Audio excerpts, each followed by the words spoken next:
talk about why that's important here in a second. I gotta clean my glasses so I can read.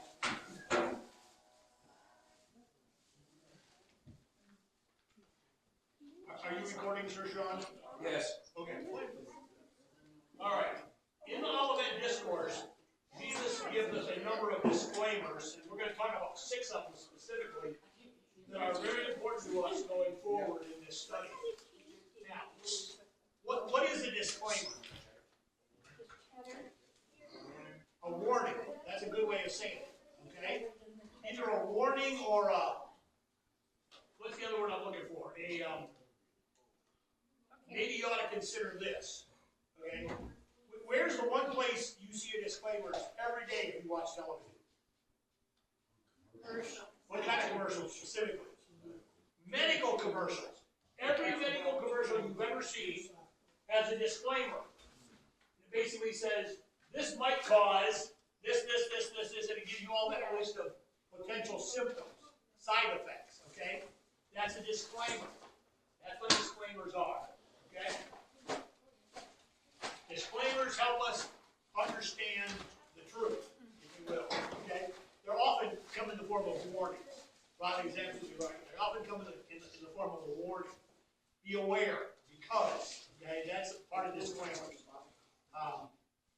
Your employer has tons of disclaimers you don't even think about. One of them is, if you don't show up for work, we're going to fire you.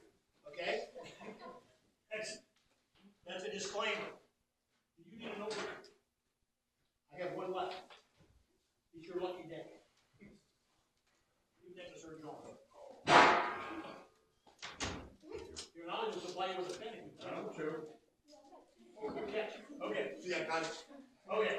Now, remember, we are just blind people checking out an elephant. Okay? And there's our elephant. That's what that beginning thing was in week 1. Okay? It was a silly little poem about blind guys checking out an elephant. And remember, as a result, there's no absolutely right answers, no absolutely wrong answers. Okay? We're going to get to what we believe is the truth, but we could be wrong. Okay? A lot of biblical prophecy is written very nebulously on purpose. Okay? If it was meant to be clear, he would have given it to us much clearer. But he wants us to think. He wants us to ask questions. That's why God gave it to us the way that he does. So, as we look at these disclaimers, they're going to be referenced just like last week's. All of the references are from Matthew 24, Mark 13, or Luke 21. So when it says Matthew/3, that's Matthew 24:3. That's always the same. So you can put those in, you can go back and check them out later on your own. Like Jeff said this morning in his sermon, sometimes you need to check out what the preacher said, make sure he's telling you the truth. So, okay. So, disclaimer number 1. All of these are the beginnings of birth pains. Flip the page there. Okay. All of these are the beginning of birth pains. Yeah, there you go. Yeah, like that. And that's found in verse 8 of both Matthew and Mark.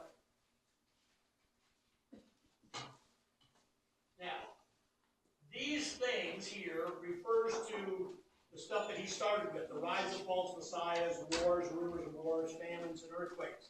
Those were the first things on that list that we're going to start discussing next week. All right? So Jesus says all of these things are the beginnings of birth pains. I want you to think about that, because we're going to come back to that just in a second. Okay?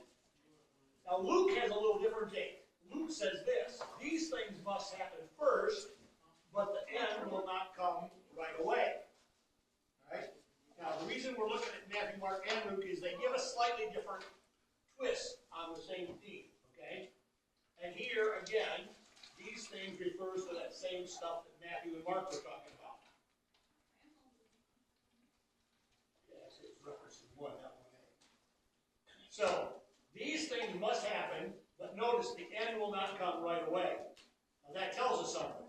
Okay? We're going to see those things for a while before we get to the end. And as we remember from week 1, earthquakes, famines, wars, those have been going on literally since Jesus said these words in the first century. They're nothing new.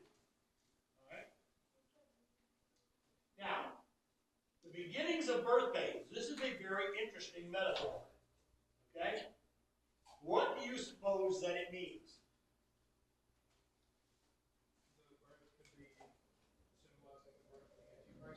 Oh, okay. Well, yeah. And Jesus is going to talk a lot about that before he's done in this passage. But, what? It's not a watermelon. Yeah, no, it's not one. Yes, as Jeff said last week or 2 weeks ago, and you missed that story. Okay, it's a metaphor. Okay, remember when Jesus taught, he used things that people knew about. He told stories about farming and sheep herding. Okay, about grape and olive growing. Okay, he told stories that made a point. Okay, he talked about wedding feasts. Okay, he talked about things that people knew about, and he drew spiritual lessons from what he was teaching. All right. So this is a birth pains. The beginning of birth pains is a metaphor. Okay, it's an illustration that especially every woman who heard these words would understand. Okay, so let's dig a little deeper. What does the beginning of birth pains symbolize? Okay, the process that begins new life.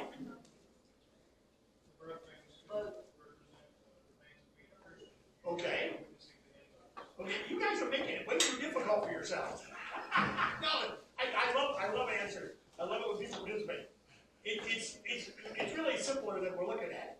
Okay, ladies, those of you who have had the privilege of having children, how many of your babies were born immediately after the first contraction? None. Exactly. Okay? So when Jesus says this is the beginning of birth pains, what he's telling us is the events are down the road a piece. Okay? These things have to happen first. They're the beginning of the process. But the ultimate is going to come later. Alright? I was telling the group Thursday night, I had a cousin who was in labor, hard labor, for 72 hours. Doctor kept saying, let's do a cesarean, and she said, no, I want to have this baby normally and naturally. And she hung on for 72 hours and had a healthy baby boy.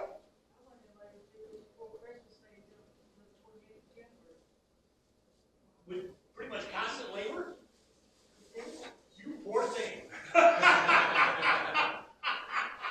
Okay, but you see the metaphor. Jesus is saying, just like a lady who has her first contraction, don't get too uptight because it ain't happening all that quickly, okay? It's going to be a little bit, okay? And as you will see, and we've already talked about a little bit, as we start looking at this list, we're going to see that a lot of these things have literally been going on ever since the first century. In fact, a lot of them before the first century. They were going on before Jesus said these things. All right? Now, when we get to the end of today's lesson, I'm going to give you a really interesting take on something that you probably never thought about, that I had never thought about until I was preparing for this lesson. So, that's where we are. Now, what I believe is, it appears that Jesus is telling us that the occurrence of the major things on this list aren't in and of themselves the end time indicators. All right? They are part of it, but they're not the ultimate indicators. Until we get to Luke's second disclaimer, and here it is. When these things begin to take place, stand up, lift up your heads, because your redemption is drawing near. Now, notice the reference for this one. This is at the very end of the speech. Those other ones were at the very beginning of Jesus' speech. Okay? He said when these things start happening, and that was the few things that he'd already talked about. Luke says when these things begin to take place, pay attention. All right? Here, these things is a much bigger list. Luke is now looking at that whole long list that we discussed in lesson 1 that you have on the beginning of lesson 2. Right? So, what he's telling us is when we see this list coming to a close, having happened or already happened, then we're getting close to the end. All right? So that's the first disclaimer. Just because you see some of these things happening, don't panic. It ain't the end of the world. It's a sign that it's starting, but we're not there yet. Okay, that's disclaimer number 1. Does that make sense? All right. decided, when I started working on this series, I wasn't planning on doing this lesson. But the more I read these 3 chapters, the more I said, we've got to discuss those things for the whole rest of it to make sense. All right, so that's why this is here. All right, disclaimer number 2. But the one who stands firm to the end will be saved. And that's found in the 13th verse of both Matthew and Mark, and then Luke says it a little differently. He just gives it as a command, stand firm, in verse 19.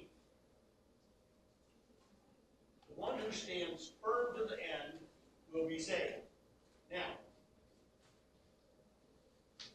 this expression, stand firm, or some form of it, is found over 30 times in the Bible. You guys need another pen? No. Oh, okay. I got one here. All right? Now, one of the principles of Bible study, you've heard me say over and over and over and over again, is when God repeats himself, he's really, really important. Okay? Not that anything God says is unimportant, but if it's in there one time, man. If it's in there 3 times, a little more. If it's in there 30 times, pay attention. Okay? Fear not. The scholars tell us is there 365 times, one for every day of the year. Fear not. One of God's basic commands. Don't be afraid. All right? So, this one is found 30 times. Now, many times it's given as a command, sometimes it's given kind of as a statement. But I want to share some of these verses, and I think I listed them in your notes. 2 Chronicles 20:17. You will not have to fight this battle. Take up your position, stand firm, and see the deliverance the Lord will give you, Judah and Jerusalem. Do not be afraid, do not be discouraged. There's that do not fear one again. Go out and face them tomorrow, and the Lord will be with you. He said, stand firm.